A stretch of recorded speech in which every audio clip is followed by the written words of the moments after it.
Serafina, my husband's white moonlight, was burned by the barbecue, and falsely claimed that her vocal cords were damaged, crying that her singing career was over.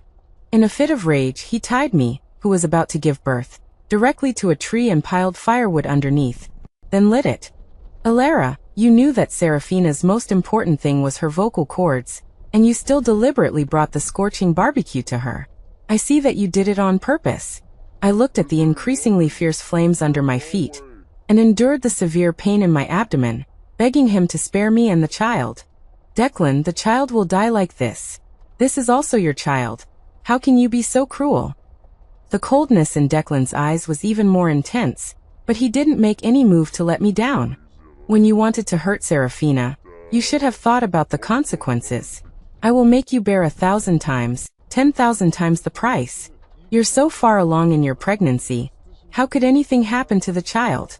You're trying to threaten me with the child again. It seems you're still unrepentant. After speaking, he ordered people to tightly wrap me with thorny vines from the mountains, the thorns piercing into my flesh, the force squeezing my abdomen out of shape. No matter how much I begged, his resolute back never turned back. The fire grew bigger and bigger, tearing at my skin, and I endured the pain, gritting my teeth to hold on, but I only saw the amniotic fluid rupture under the high temperature, and I could only watch the formed child slide into the sea of fire and disappear. The next day at dawn, Declan was carefully taking care of Serafina in the hospital. He threatened to make me kneel down and kowtow 100 times to his white moonlight to let me go. But he didn't know that my child and I had long turned to ashes. Mr. Declan, the madam has been tied to the tree all night. The madam is weak, and she's carrying your child. I'm afraid. A flicker of emotion flashed in Declan's eyes, but he quickly regained his composure. I only ordered Alara to be tied up for half an hour to learn a lesson. I didn't expect her to learn to lie about her life just to be jealous of Serafina. Since she hasn't realized her mistake yet, then keep her up there. The person in charge's voice trembled, and he wanted to say something, but it took a long time to hear him clearly. But we found that the fire was too big last night. Even the tree the madam was tied to was burned to ashes. We rushed there this morning, and didn't find any trace of anyone. The other party continued to speak, but was interrupted by Declan. The fire I made last night was a low-temperature fake fire. The fire would slowly extinguish when it reached the specified temperature, and it wouldn't hurt anyone at all. At least make up a believable lie. And I installed a body detector on Alara. If there are any abnormalities in her body data, the system will notify me immediately. Now that she's burned down the tree, she's probably hiding somewhere waiting for me to find her. Mr. Declan, you ordered that the madam not be let down without your permission. The vines were tied tightly last night. I'm afraid a woman couldn't break free. Declan rubbed his sore temples, and for some reason he had been feeling bursts of pain since just now. Behind him, Serafina came forward and wrapped her arms around Declan's neck, pulling him back to reality. Cough cough. Declan G, I'm much better, don't worry. You've been at the hospital all night. Alara won't overthink it, right? Why don't you go back? She's a pregnant woman now. She's more sensitive and needs your company. It would be bad if I caused misunderstandings between you. Declan looked up at Serafina, whose eyes were slightly red, and felt even more sorry for her. You're too kind. You suffer grievances alone. If I hadn't found out, how long would you have been bullied? Don't worry, this time I will teach Alara a lesson and make her apologize. With me protecting you, no one will dare to bully you again. Hearing this, Serafina leaned over and kissed the other party's forehead, like a couple in love. If your mother hadn't personally saved my life back then, I'm afraid I would never have seen you again. It seems that Alara is still the same as before, full of bad ideas. If it weren't for her, I wouldn't have missed you for so many years. Now it seems that heaven still doesn't want us to be separated. As he said that, Declan pressed Serafina down and gently kissed her with reluctance. It turned out that in Declan's heart, I had always been a heinous and vicious woman. A tear fell on my hand, and I realized that I was already in tears for some reason. But now that I have become a ghost, no one will ever bully your Serafina again, Declan. Declan gently placed his lips on the other party's neck, kissing her with tenderness, and his eyes were full of heartache. I hadn't seen him so emotional for a long time, But now I watched him leave all this to another woman. Now that I think about it, I wasn't even worth a word from Serafina. Who would have thought that her soft throat would be the reason for killing me and the child in my belly? When I learned that Declan had sent someone to arrest me, I had just laid down on the bed, but he mercilessly dragged me up and took me to a deep forest.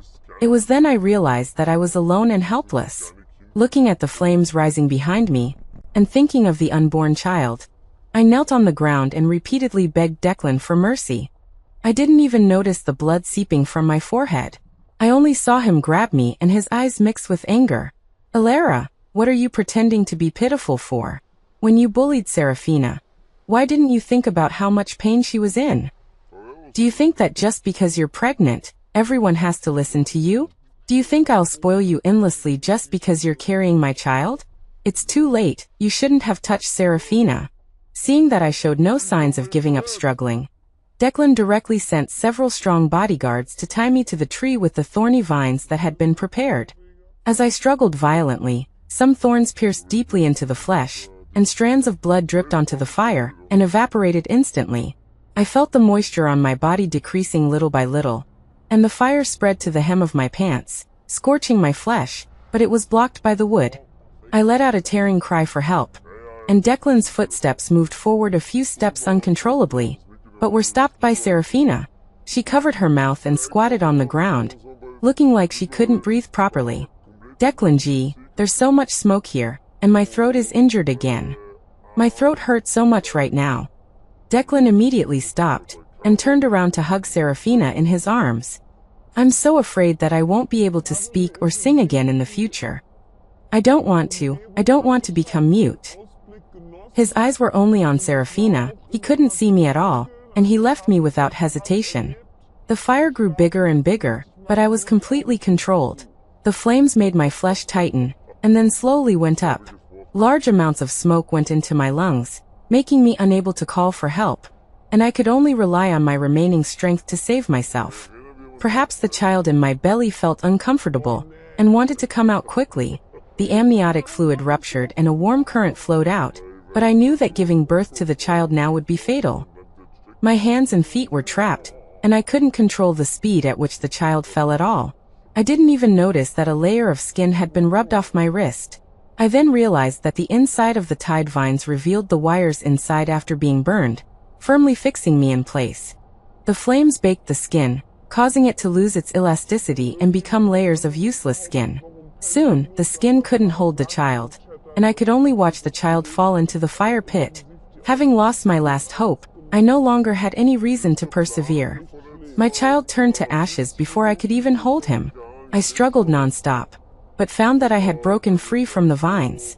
That's right, I had become a soul. I was already dead. But while I was experiencing extreme pain, Declan was carefully caring for his white moonlight. He even went to the trouble of bringing in top doctors from all over the world to personally prepare medicine to treat her throat, and booked all the tonics in the city to heal his sweetheart. But everyone could see that the woman he was heartbroken for wasn't injured at all. Only Declan was blinded and regarded Serafina as a treasure. He even accompanied her to the Arctic to see the aurora despite being severely allergic to cold air, just to make his white moonlight happy. The promise he once made to me was ultimately given to someone else. Declan's subordinates couldn't bear to watch any longer, and wanted to remind him to let me down several times, but he sternly interrupted them. Fake fire isn't real fire. It won't kill Alara if she stays there a little longer. If you bother me again, I'll throw you into real fire to shut your mouth. At this time, Declan opened the app on his phone that had been bound to the data for detecting Alara, and found that everything was normal, and the frown on his face smoothed out. He sent someone to order that I be tied for another 2 hours, and then let down. Serafina, who was lying in Declan's arms, made an uncomfortable sound.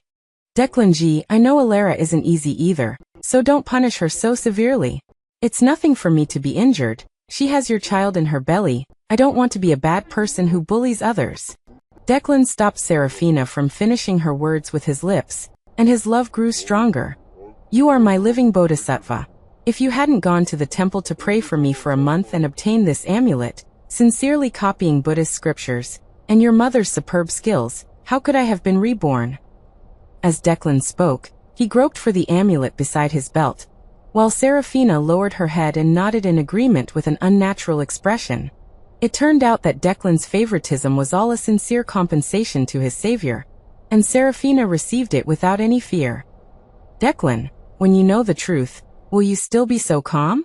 If it weren't for Serafina's arrival, I probably wouldn't have died at the age of 28. 2 days ago, Serafina returned to the country, and it happened to be her birthday. So Declan asked me to help her celebrate. I wanted to refuse, but Declan interrupted me impatiently, saying, "Since you got pregnant, isn't everything I do catering to you? Today is Serafina's birthday. As her sister-in-law, just take care of her. It won't cost you a piece of meat. Besides, you've been eating and sleeping at home all the time. It's time to move around. You're as fat as a pig." After speaking, he forced me to put on a tight dress that was supposedly prepared for me by Serafina, and forcibly dragged me to the birthday party. I realized that the reason I was there was to highlight Serafina's beauty and to help her make food. Just because Declan thought the food outside was unhealthy. Serafina thought the weather was too hot and wanted to eat barbecue, so I was pushed by Declan to the yard to help her make barbecue. "Didn't you make money by grilling before when we started the business? Now you can use your skills to make it for Serafina to try and bring your relationship closer." After Declan finished speaking, he answered the phone and left. Serafina walked up to me wearing the same red dress as me, making my figure even more bloated. She had a smug look on her face, with a sarcastic arc on the corner of her mouth. "Look at how ugly and fat you are now. What man would look at you? Declan G has already told me. He feels disgusted when he sees you now. You're not shameless enough to cling to Declan G and not get a divorce, are you? Do you think you can win against me with the child? No way. As long as the child in your belly isn't born. Whether I let him live or die is just a matter of words." Looking at the arrogant Serafina in front of me, I was afraid that she would do something dangerous to the child, so I took a step back for safety. I knew that Declan no longer had much love for me, and I didn't expect to fight for anything. I just wanted to give birth to the child safely and leave this place. Perhaps because I hadn't spoken, Serafina took it as a provocation and pushed me directly towards the barbecue grill. Before I could react, the red-hot coals made close contact with my skin, causing me to scream in pain. I struggled to get up, but Serafina knocked over the half-standing grill, slamming it onto my lower back, instantly pressing my stomach, which had just been separated from the coals, back down again. I only heard the sound of bones breaking, and a warm liquid flowed out of my body, emitting a strong bloody smell under the high temperature evaporation. I was now in the backyard, and it was empty with only the two of us. I tried to cry out for help. She stood high above me, forcefully grinding my mouth with her shoe. "Cherish your chance to speak. When Declan Gidge comes back, do you think he'll save you? In my eyes, it's either you or me. Today, one of us dies. I only trust dead people to be honest and not talk nonsense." Soon Serafina squatted down, covering her mouth and coughing violently, even injuring the skin around her mouth with a hot bamboo skewer, leaving traces of blood. At this moment, I saw Declan driving back outside the gate, and I used my last strength to cry for help. I saw a figure running towards here in the darkness, getting closer and closer. Declan immediately pulled Serafina into his arms, frantically dialing for an ambulance. He immediately gave the woman in his arms medicine, as if afraid she would disappear. He pointed at me angrily and roared, "Knowing that Serafina has asthma, you still let her near the smoke. You're clearly trying to kill her, aren't you?" Hiding in Declan's arms, Serafina coughed and said in a hoarse voice, trembling, "I don't know what I did to offend her. She even threatened to use skewers to pierce my throat, so I can't make any sound again." The expression on Declan's face became increasingly angry, but he anxiously carried Serafina towards the ambulance waiting outside. I endured the pain of the burned skin being scraped off and crawled over little by little. "It hurts. Declan, can you save me first?" But he disgustedly shook off my hand from his pant leg. "At a time like this, you're still joking with Serafina's life? Besides, the charcoal I chose is high-quality, low-temperature charcoal, which doesn't cause any harm to the human body at all. What are you pretending for now?" In the darkness, I couldn't see Declan's expression clearly, only feel his footsteps as he left. But just as Serafina was getting into the ambulance, I saw the last smug smile on her face illuminated by the lights.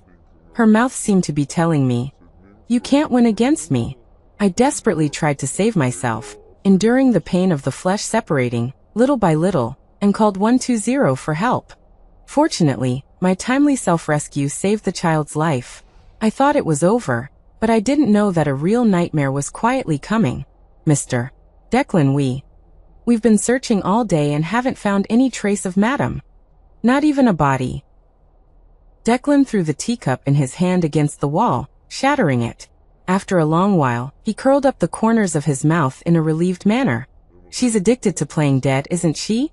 How many more tricks does she have to play?" "Fine, then let her pretend as much as she wants. When the time comes, I will find her alive or dead." Hearing the noise outside, Serafina came out of the bedroom in a robe. "Since she's sent people to find you again and again, she must want to see you. Don't worry about me, it's nothing for me to be a little hurt." Serafina, acting like the mistress of the house, instructed the servants to brew a pot of health tea for Declan to relieve his stress. Seeing the charming appearance of the woman in front of him, Declan felt even more affection and pulled her onto his lap. "You always think about others and don't care about your own feelings. Do you know that it will make my heart ache even more? If I let her off so easily this time, she will hurt you again next time. I can't bear it. This time, when she comes back, I will give her a good spanking. No need anymore. I'm already dead. Declan, no one will bully her anymore. I have been punished, and even paid with my life." Looking at the woman in front of him, her eyebrows and eyes reminded him of Alara's once speaking eyes.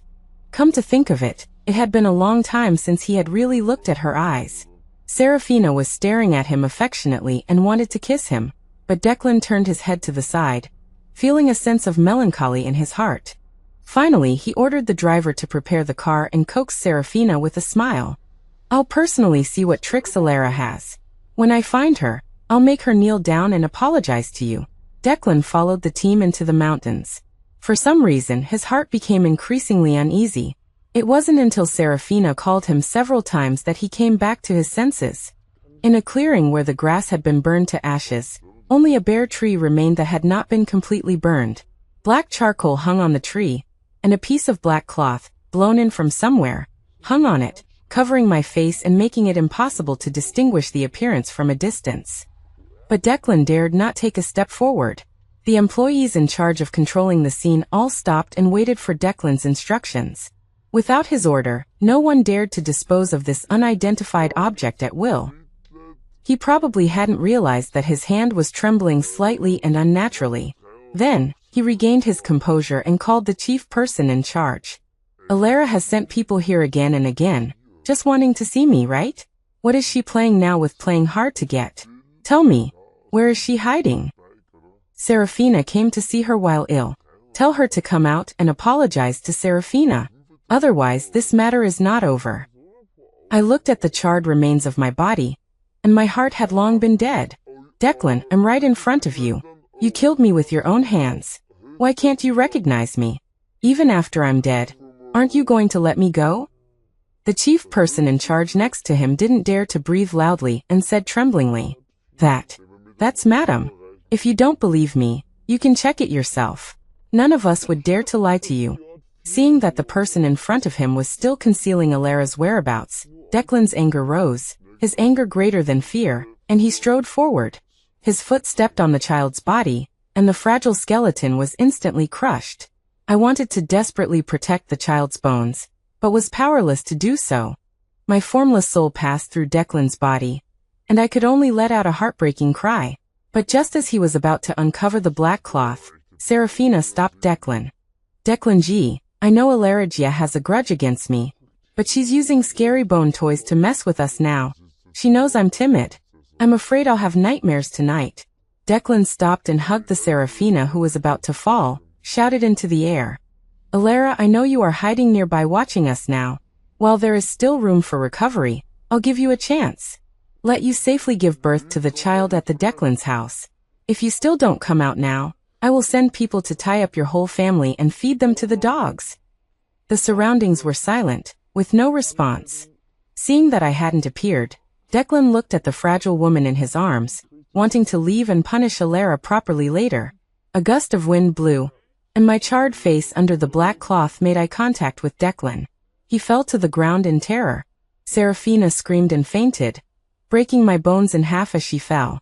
He ordered people to throw the bones from the tree into a bag, threatening to throw them in the trash, fearing that Serafina would be frightened again when she woke up. If you're going to act, at least make it look realistic. How can a person be burned so completely?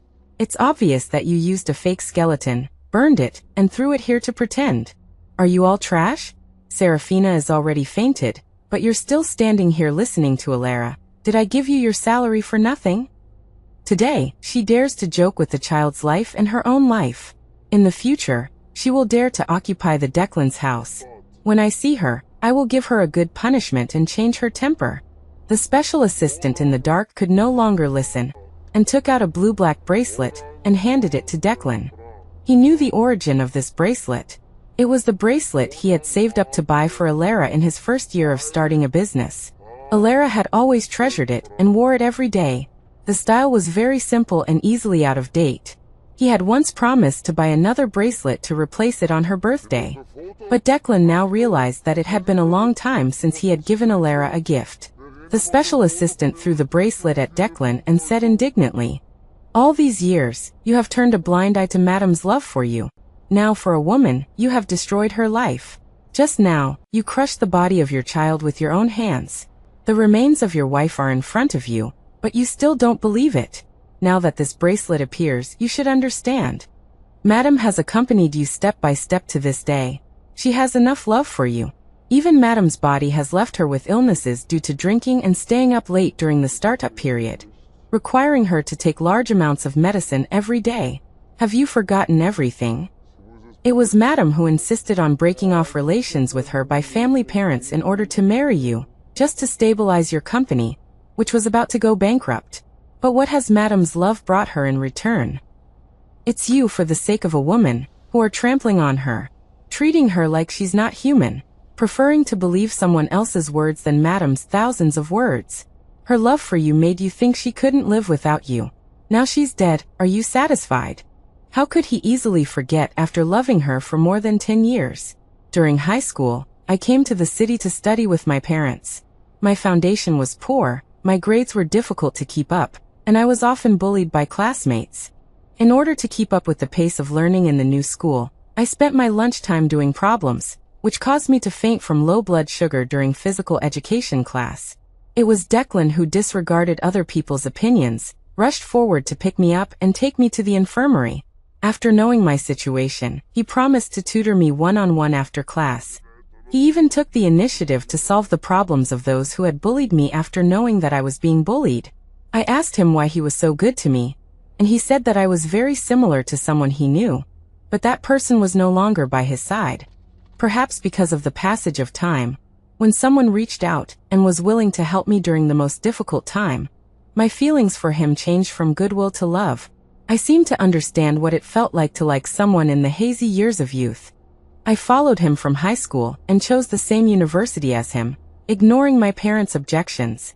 On the day I became an adult, I wanted to declare my love, which had been hidden for a long time, but what I received was news of Declan's serious illness. When I asked the doctor, I learned that Declan's condition had developed to the most serious stage. Currently, only one doctor in the country could successfully save him, but the doctor was old and had retired long ago. I then learned that Declan's family had been enduring the pain to support the high surgery costs. In order to save Declan, I walked barefoot over mountains and rivers, kneeling and bowing my head at the doctor's door for 3 days and 3 nights. Just as I was about to faint, the doctor agreed to come out to see me, but he had a condition. Those who violated his rules had to endure his 3 lashes. If they could endure it, he would agree to go. Under the 3 lashes, my skin was already torn and bleeding. I stubbornly stood up, with only one thought in my mind: save Declan. Even when Declan had surgery, I climbed 3,000 steps to a temple to pray for him, and asked for a peace charm to put in front of his bed. After I recovered from my injuries, when I went to see Declan again, there was another woman by his side. Her name was the name of the girl he had told me about 3 years ago. Soon, on the day Declan was discharged from the hospital, They agreed to get married soon. Later, I learned that Declan thought Serafina had asked her mother to cure his illness, and that the amulet was the amulet that Serafina had asked for after kowtowing 3 times and bowing 9 times. In order to save Declan, I walked barefoot over mountains and rivers, kneeling and bowing my head at the doctor's door for 3 days and 3 nights. I once explained the truth to him, but he thought I was a despicable person who stole others' credit, deliberately fabricating a story to deceive him, thinking I was driven mad by unrequited love. On the night of their wedding, Declan was drugged and mistakenly identified me as Serafina, and in one shot, I became pregnant with his child. Under pressure from both sets of parents, we got married, while the woman he loved went straight abroad. Declan always believed that I had drugged him that night, driving away the woman he loved, and when the child in my womb was about to be formed, he dragged me to the hospital and had it forcibly aborted. I believe there must be a misunderstanding, and I didn't blame Declan. I hoped to win back his love with my sincerity. I accompanied him in starting his business, step by step towards success, and our estrangement slowly diminished. When I became pregnant again, and the child was about to be born into the world, a phone call dragged me to hell. Serafina was back. Only then did I realize that in Declan's world, I was just a breeding tool, and he had never given me his true heart. Everything was just a futile fantasy of mine. After hearing these words, Declan's eyes showed a bit of unresolved emotion, and he silently fiddled with a broken bracelet in his hand. Even he himself had not noticed so many details, which now, when spoken by someone else, pierced his heart with every word. Before leaving, the assistant threw down a sentence that Declan couldn't calm down from for a long time. You can send these bone fragments to be identified to see if they are indeed Madam's. I only hope that Madam won't die without a burial place, and can rest in peace if she is properly buried. Declan sent people to collect all the ashes from the scene, and then hurriedly left with Serafina. His mind was in a chaotic mess, and even his breathing was a little unsteady, his vision blurred in waves. He tried hard to shake his head to clear his mind, and didn't even notice that Serafina had woken up. Finally, the car was stopped by the traffic police for running several red lights and taken back to be punished. During this time, his hands were constantly shaking as he cooperated with the inspection, only hoping to be released as soon as possible so he could rush to the hospital. While Serafina was lying in bed for a checkup, Declan seemed to suddenly remember something and ran to ask her, "Sarah, if your mother hadn't rescued me from the hands of the Grim Reaper back then, I wouldn't be here today." From that day on, I wanted to mark the day of my rebirth as my new birthday. Do you remember the date of that day? Declan seemed anxious to confirm something, his tone urgent and eager. After hearing this, Serafina's eyes didn't dare meet Declan's directly, and her expression became increasingly unnatural. "That day I went up the mountain to pray for you and almost fainted on the road. If it hadn't been for a monk who saved me, I wouldn't have woken up until 2 days later. I don't remember which day it was." Watching Serafina lie without changing her expression, Declan tightly hugged the woman in front of him and believed her words. He believed Serafina so much that he wouldn't doubt her even if she said 1,000 words. Relying on the belief that Serafina was his savior, he never took action to verify whether what she said was true or false. It turned out that his bias was so obvious. But only Declan himself knew that his heart couldn't calm down for a long time. He urgently wanted to know if the remains just now were Alara's. He was afraid they were, so he didn't dare go to the forensic identification department first, but instead asked Serafina to stabilize his agitated heart. He didn't know why, but when he came back to his senses, he was already standing at the entrance of the forensic identification department. Before he could react, a solid punch came straight at him. Before Declan's head could right itself from the blow, he saw the identification report falling to the ground. The report clearly stated that the DNA match between the identified remains and Alara's DNA was 99%, confirming that they were Alara's remains. Declan instantly lost his strength and slid down the wall, collapsing limply on the ground, his mind blank. The forensic doctor Rowan grabbed his collar and dragged him up, his eyes unable to hide the desire to kill him. "Declan, give me back my sister. Give me back the living Alara. Are you even human? You tied a living person to a tree and burned her alive, and now she's even become a skeleton, with other parts completely charred. You knew she was pregnant and about to give birth, but because her skin was burned, the child fell directly out of her burned body, falling into the fire and dying without a doubt. Back then, when you were seriously ill, if Alara hadn't stayed on the mountain for 3 days and 3 nights, enduring 3 lashes that ordinary people could hardly bear, the divine doctor wouldn't have personally gone down the mountain to treat you. You would have died long ago. Now you repay kindness with revenge, leaving Alara without a burial place. Do you know how much pain she endured? She endured the pain of her skin burning at high temperatures, while simultaneously experiencing the excruciating pain of a severe tear during childbirth. And what about you? You were flirting and cuddling with other women at that time. I really misjudged you. I should have stopped Alara from marrying you back then. Otherwise she wouldn't have died so early. Declan muttered to himself. No. No. Alara couldn't have been burned to death. I used fake fire. How could she have died? The person opposite him looked at his delirious state and felt truly unworthy for his dead sister. He took out his phone and opened a long-sealed video. But when Declan saw the video, he realized that he had been wrong all along, and that he was extremely regretful. In the video, in the observation room, Alara's forehead was broken and red, and the blood from the wound on her back stained her white clothes red, making it look shocking. In his eyes, Alara was someone very sensitive to pain.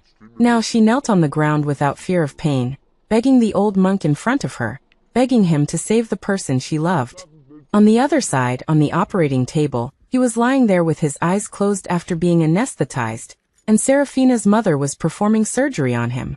But even ordinary people could see that the doctor was making mistakes one after another, even causing the patient to bleed heavily, and looked completely helpless.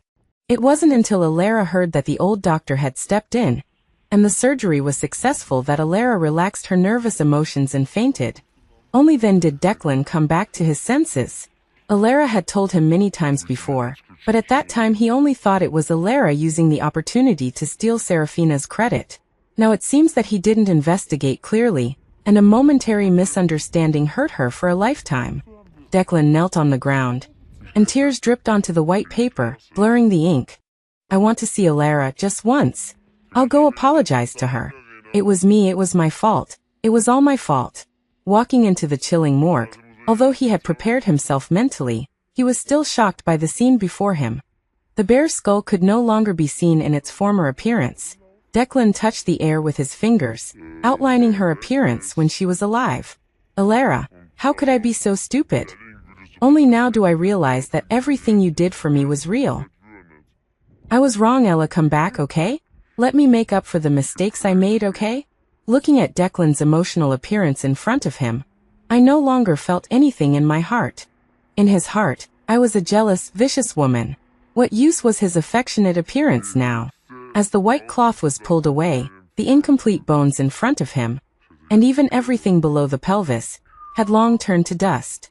There had been a life in that half section of the pelvis. Now they had turned into a handful of light ashes.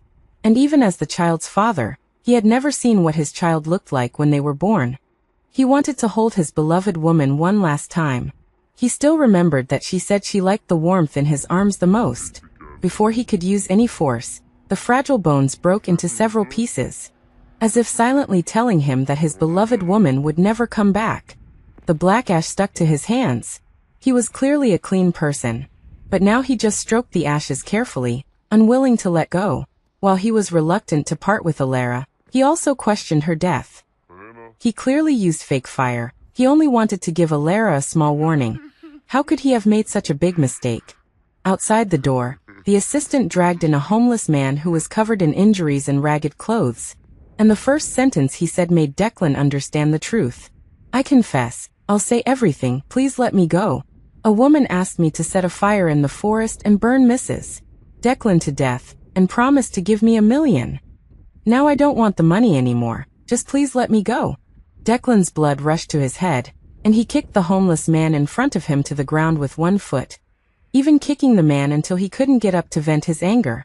It happened that Serafina came out of the ward to find Declan, but the homeless man saw her at a glance and shouted, "It's her! It's her!" Serafina realized that her matter had been exposed only when she saw the homeless man in front of her. Before she could react, Declan had people press her down.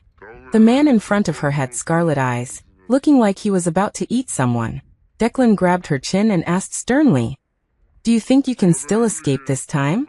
You've lied to me for so long, even harming Alara. I definitely won't let you go this time. If it wasn't for you, Alara and I wouldn't be separated by life and death. Alara wouldn't have died." Serafina's face turned green from being pinched, and she struggled desperately, but the man opposite her didn't loosen his grip at all. "Since you love me so much, how about I ask you to repay my beloved woman with your life?" Soon, Serafina learned that this way of repaying the debt was actually to experience 1,000 times the pain that Alara had suffered. Flames blazed, and the woman's screams echoed throughout the forest. Declan knelt in front of Alara's tombstone, and only then did he feel better. Next to my tombstone was also an empty tomb, inside which were the clothes I had prepared for the children before I died. He repeatedly and heavily hit his forehead against the tombstone, and even the tombstone was stained red. "Ella, I miss you so much. Please forgive me when we meet again in the next life, okay?" After saying that, his blood rushed to his heart, and he kept vomiting large amounts of blood. Only then did I realize that there was a dagger inserted straight into the center of his chest, hitting the heart. Watching Declan's body slowly fall to the ground, I turned around and left without looking back. "No need to meet again. I'm afraid you'll taint my journey to the underworld." From then on, I could leave this noisy world with ease.